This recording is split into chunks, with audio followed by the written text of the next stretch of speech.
Hi leaders, ಎಲ್ಲಿಗೂ ನಮಸ್ತೆ. ನಾನು ನಿಮ್ಮ MLM ಕೋಚ್ ಸಂಜಯ್ ಮಾತಾಡ್ತಿರುವಂಥದ್ದು. ಸ್ನೇಹಿತರೆ, ಈ ಒಂದು ವಿಡಿಯೋದಲ್ಲಿ ನೆಟ್ವರ್ಕ್ ಮಾರ್ಕೆಟಿಂಗ್ ಸಕ್ಸಸ್ ಮಂತ್ರಗಳು ಪುಸ್ತಕದಲ್ಲಿರುವಂಥ 7ನೇ ಸಬ್ಜೆಕ್ಟ್ ಬಗ್ಗೆ ನಾನು ಮಾತಾಡ್ತೀನಿ. ಆ ಸಬ್ಜೆಕ್ಟ್ ಏನು ಅಂತಂದರೆ ಪ್ರೈಮರಿ ಮೋಟಿವೇಟಿಂಗ್ ಫ್ಯಾಕ್ಟರ್ಸ್ ಅಂತೇಳಿ, ಪ್ರಾಥಮಿಕ ಪ್ರೇರಣಾ ಅಂಶಗಳು. ಇಡೀ ಪ್ರಪಂಚದಲ್ಲೇ ಡೈರೆಕ್ಟ್ ಸೆಲ್ಲಿಂಗ್ ಇಂಡಸ್ಟ್ರಿಯಲ್ಲಿ ಬಿಟ್ಟರೆ ಇನ್ನು ಯಾವ ಇಂಡಸ್ಟ್ರಿಯಲ್ಲೂ ಕೂಡ ಈ ಪ್ರಾಥಮಿಕ ಪ್ರೇರಣಾ ಅಂಶಗಳು ಸಿಗಲಿಕ್ಕೆ ಸಾಧ್ಯ ಇಲ್ಲ. ಅದು 9 ಪಾಯಿಂಟ್ಸ್ಗಳಿದ್ದಾವೆ. ಈ 9 ಪಾಯಿಂಟ್ಸ್ಗಳು ಕೂಡ ಈ ಒಂದು ಇಂಡಸ್ಟ್ರಿಯಲ್ಲೇ ಸಿಗಲಿಕ್ಕೆ ಸಾಧ್ಯತೆ ಇರುವಂಥದ್ದು. ಆ 9 ಪಾಯಿಂಟ್ಸ್ ಯಾವುದು ಅಂತಂದರೆ, ಮೊದಲದಾಗಿ ಎಕ್ಸ್ಟ್ರಾ ಇನ್ಕಮ್ ಅಂದರೆ ಹೆಚ್ಚುವರಿ ಆದಾಯ ಅಂತ ಕರಿತೀವಿ. ಎರಡನೇದು ಫೈನಾನ್ಷಿಯಲ್ ಫ್ರೀಡಮ್, ಆರ್ಥಿಕ ಸ್ವಾತಂತ್ರ್ಯ. ಮೂರನೇದು ಹ್ಯಾವಿಂಗ್ ಓನ್ ಬಿಸ್ನೆಸ್, ನಮ್ಮದೇ ಆದಂಥ ಒಂದು ಸ್ವಂತ ವ್ಯಾಪಾರವನ್ನು ಶುರು ಮಾಡಲಿಕ್ಕೆ ಅವಕಾಶ ಇರುವಂಥದ್ದು. ನಾಲ್ಕನೇದು ಟೈಮ್ ಫ್ರೀಡಮ್, ಸಮಯ ಸ್ವತಂತ್ರ. ಐದನೇದು ಪರ್ಸ್ನಲ್ ಡೆವಲಪ್ಮೆಂಟ್, ವ್ಯಕ್ತಿತ್ವ ವಿಕಸನ. ಆರನೇದು ಹೆಲ್ಪಿಂಗ್ ಅದರ್ಸ್, ಬೇರೆಯವರಿಗೆ ಸಹಾಯ ಮಾಡುವಂಥದ್ದು. ಏಳನೇದು ಮೀಟಿಂಗ್ ನ್ಯೂ ಪೀಪಲ್, ಹೊಸ ಹೊಸ ಜನರನ್ನು ಭೇಟಿಯಾಗಿ ಫೇಮಸ್ ಆಗಲಿಕ್ಕೆ ಅವಕಾಶ ಇರುವಂಥದ್ದು. ಎಂಟನೇದು ಅರ್ಲಿ ರಿಟೈರ್ಮೆಂಟ್, ಬೇಗ ನಿವೃತ್ತಿಯನ್ನು ಹೊಂದುವಂಥದ್ದು. ಒಂಬತ್ತನೇದು ಲಿವ್ ಎ ಲೆಗಸಿ, ಮುಂದಿನ ಪೀಳಿಗೆಗೆ ಆಸ್ತಿ ಮಾಡುವಂಥದ್ದು. ಈ 9 ಕೂಡ ಒಂದೊಂದೇ ನೋಡ್ತಾ ಹೋದರೆ, ಮೊದಲನೇದಾಗಿ ಎಕ್ಸ್ಟ್ರಾ ಇನ್ಕಮ್, ಹೆಚ್ಚುವರಿ ಆದಾಯ.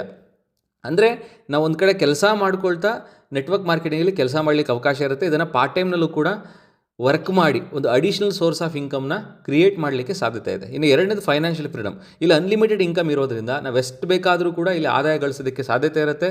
ಒಂದು ಶಾರ್ಟ್ ಪೀರಿಯಡಲ್ಲೇ ಅತಿ ಹೆಚ್ಚು ಹಣವನ್ನು ಮಾಡಿ ನಾವು ಆರ್ಥಿಕ ಸ್ವಾತಂತ್ರ್ಯವನ್ನು ಪಡೀಲಿಕ್ಕೆ ಸಾಧ್ಯತೆ ಇದೆ. ಇನ್ನು ಮೂರನೇದು ಸ್ವಂತ ವ್ಯಾಪಾರವನ್ನು ಶುರು ಮಾಡುವಂಥ. ತುಂಬ ಜನರಿಗೆ ಆಸೆ ಇರುತ್ತೆ, ನಾನು ಯಾರು ಕೆಳಗಡೆ ಕೆಲಸ ಮಾಡಬಾರ್ದು, ನನ್ನ ಬಿಸ್ನೆಸ್ಸಿಗೆ ನಾನೇ ಬಾಸ್ ಆಗಿರಬೇಕು ಅಂತೇಳಿ. ಅಂಥ ಒಂದು ಅವಕಾಶ ಡೈರೆಕ್ಟ್ ಸೆಲ್ಲಿಂಗ್ ಇಂಡಸ್ಟ್ರಿ ಮಾಡಿಕೊಡ್ತಾ ಇದೆ. ನಾಲ್ಕನೇದು ಟೈಮ್ ಫ್ರೀಡಮ್, ಇಲ್ಲಿ ಎರಡು ರೀತಿಯ ಟೈಮ್ ಫ್ರೀಡಮ್ ಸಿಗ್ತಾ ಇದೆ. ಒಂದು, ನಾವು ಕೆಲಸ ಮಾಡುವಂಥ ಸಂದರ್ಭದಲ್ಲಿ ನಾವು ಇಷ್ಟು ಗಂಟೆಗೆ ಕೆಲಸ ಸ್ಟಾರ್ಟ್ ಮಾಡಬೇಕು, ಇಷ್ಟು ಗಂಟೆಗೆ ಕೆಲಸವನ್ನು ಎಂಡ್ ಮಾಡಬೇಕು ಅಂತೇಳಿ ನಮಗೆ ಮಾನಿಟರ್ ಮಾಡಲಿಕ್ಕೆ ಅಥವಾ ಟಾರ್ಗೆಟ್ ಕೊಡಲಿಕ್ಕೆ, ಪ್ರೆಷರ್ ಹಾಕಲಿಕ್ಕೆ ಯಾವುದೇ ರೀತಿ ಬಾಸ್ ಇಲ್ಲದೆ ಇರೋದ್ರಿಂದ ನಮಗೆ ಇಷ್ಟ ಬಂದಂಥ ಸಮಯದಲ್ಲಿ ನಾವು ಕೆಲಸ ಮಾಡಲಿಕ್ಕೆ ಅವಕಾಶ ಇರುತ್ತೆ. ಇದು ಒಂದು ರೀತಿಯ ಸಮಯ ಸ್ವತಂತ್ರ. ಇನ್ನೊಂದು ರೀತಿಯ ಸಮಯ ಸ್ವತಂತ್ರ, ನಾವು ಸರಿಯಾದ ರೀತಿಯಲ್ಲಿ ವರ್ಕ್ ಮಾಡಿ ಒಂದು 2-3 ಇಯರ್ಸಲ್ಲಿ ಒಂದು ಒಳ್ಳೆ ಟೀಮ್ನ ಕಟ್ಟಿದ್ದೆ ಆಯಿತು ಅಂತಂದರೆ ಆ ಟೀಮ್ ವರ್ಕ್ ಮಾಡ್ತಾ ಇರುತ್ತೆ. ನಾವು ವರ್ಕ್ ಮಾಡಿಲ್ಲ ಅಂತಂದ್ರೂ ಕೂಡ ನಮಗೆ ಒಂದು ಇನ್ಕಮ್ ಅಂತ ಬರ್ತಾ ಇರುತ್ತೆ. ಆ ಸಂದರ್ಭದಲ್ಲೂ ಕೂಡ ನೀವು ಒಂದು ಕ್ವಾಲಿಟಿ ಟೈಮನ್ನು ನಿಮ್ಮ ಫ್ಯಾಮಿಲಿ ಮೆಂಬರ್ಸ್ಗಳ ಜೊತೆ ಕಳೀಬೋದು. ಅದು ಒಂದು ರೀತಿಯ ಟೈಮ್ ಫ್ರೀಡಮ್ ಅಂತ ಹೇಳ್ಬೋದು. ಇನ್ನು ಐದನೇದು ವ್ಯಕ್ತಿತ್ವ ವಿಕಸನ.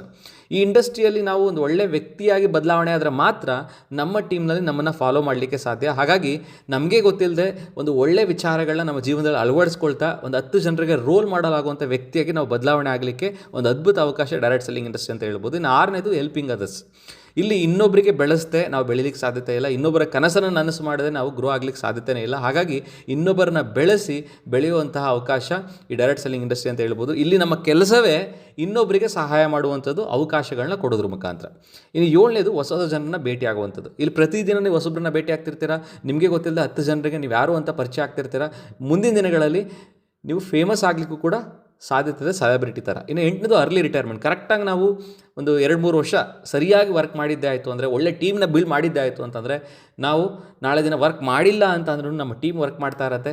ಸೊ ನಾವು 2-3 ಇಯರ್ಸಲ್ಲೇ ರಿಟೈರ್ಮೆಂಟ್ ತೊಗೊಳ್ಳಿಕ್ಕೆ ಸಾಧ್ಯತೆ ಇದೆ. ಜಸ್ಟ್ ಈವೆಂಟ್ಸ್ಗಳಿಗೆ, ಫಂಕ್ಷನ್ಸ್ಗಳಿಗೆ ಹೋದರೆ ಸಾಕು, ಗೆಸ್ಟ್ ಆಗಿ. ಇನ್ನು ಉಳಿದೆಲ್ಲವನ್ನು ಕೂಡ ಟೀಮ್ ಅವ್ರು ನೋಡ್ಕೊಳ್ತಾ ಇರ್ತಾರೆ. ಅತಿ ಕಡಿಮೆ ಟೈಮ್ನಲ್ಲಿ ನೀವು ರಿಟೈರ್ಮೆಂಟ್ನ ತೊಗೊಳ್ಬೋದು. ಇನ್ನು 9ನೇದು ಮುಂದಿನ ಪೀಳಿಗೆಗೆ ಆಸ್ತಿ ಮಾಡುವಂಥದ್ದು. ಇಲ್ಲಿ ನಮಗೇನಾದ್ರು ಹೆಚ್ಚು ಕಮ್ಮಿ ಆಯಿತು ಅಂತ ಅಂದ್ರೂ, ನಾವೇನು ಡೆತ್ ಆದ್ರೂ ನಾವು ಒಂದೊಳ್ಳೆ ಟೀಮ್ ಕಟ್ಟಿದರೆ ನಮ್ಮ ID ನಮ್ಮ ನಾಮಿನಿಗೆ ಟ್ರಾನ್ಸ್ಫರ್ ಆಗುತ್ತೆ. ನಮ್ಮ ಟೀಮ್ ಮೆಂಬರ್ಸ್ಗಳಿಂದ ಬರುವಂತಹ ಬಿಸ್ನೆಸ್ಸಿಂದ ಇನ್ಕಮ್ ಏನಿದೆ ಅದು ನಾಮಿನಿಗೆ ಹೋಗುತ್ತೆ. ಮುಂದಿನ ಪೀಳಿಗೆಗೆ ಆಸ್ತಿ ಮಾಡುವಂಥ ವಿಚಾರದಲ್ಲಿ ಒಂದು ಒಳ್ಳೆ ರೈಟ್ ಡಿಸಿಷನ್ ಏನು ಅಂತಂದರೆ, ನೆಟ್ವರ್ಕ್ ಮಾರ್ಕೆಟಿಂಗ್ ಕಂಪ್ನಿಯ ಒಂದು ಒಳ್ಳೆ ಟೀಮ್ನ ಕಟ್ಟುವಂಥದ್ದು ಇಲ್ಲಿ ಒಂದು ಅದ್ಭುತವಾದಂಥ ಅಡ್ವಾಂಟೇಜ್ ಆಗಿದೆ. ಸೊ ಇದಾಗಿತ್ತು ಇವತ್ತಿನ ವಿಡಿಯೋ.